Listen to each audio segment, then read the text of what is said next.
Welcome to Just Desserts. My name is Reneè Smith, and my guest today is Jaime Hendricks. Jamie's the mother of two, so today we're going to talk about a game that she can play over dessert tonight with her children. Welcome, Jaime. Thanks, Reneè. Today I've got a game called Four-Way Countdown. Have you played this? Actually, I have played. You have played this. Great. Maybe you can give us some tips and things that happened with your kids when you played. But for our audience, basically, this is actually a manufactured game, and they include 2 dice with it. And the object is to help your children with their basic addition, subtraction, multiplication, or division facts. So you can play it with kids just as soon as they start knowing how to add. So basically, we throw the dice, and I have 2 2s on my roll.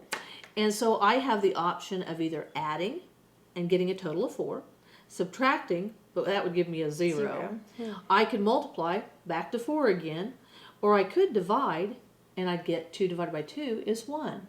So I have the option basically on my roll of either flipping up the 4 peg, the 4 key, or if I had done the division, I could flip up the 1 key.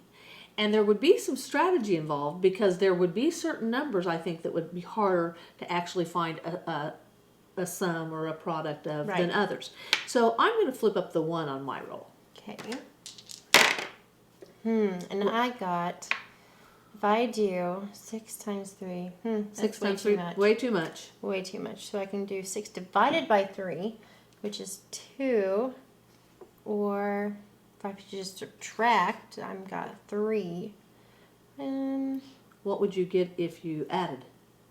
Ooh, 9. You would get a 9. Good point. And that one I would think is going to be a little harder to get than others. But you want to flip it up on your side. That's true. Unless you'd like to help me out. I really like this one. you want to help me out? That'd be great. So we would continue to take turns, and actually 4 people can play this at the same time. Now there are a couple of special circumstances that we better make sure we tell people about. True. If I roll double 6s, we don't like double 6s, because on double 6s, all of the keys that I've been able to turn up, I have to flip down. So I just started the game over. However, if I do a 6 and a 5 and I get a combination of 11, I can be mean and have Jaime turn all of her keys down that she's earned up to that point. So she has to start the whole game over. So there's a little bit of strategy involved. If somebody's about to go out and I get an 11, guess who I'm going to pick on? Me. Probably so.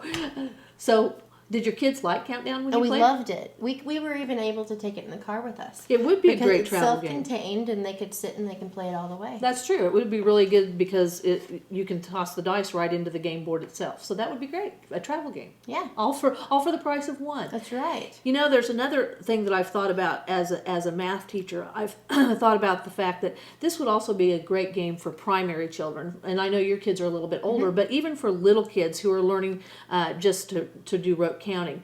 When they roll the dice, they could actually just count, and I have a 5 and a 2 here, so I would do rote counting and do 5.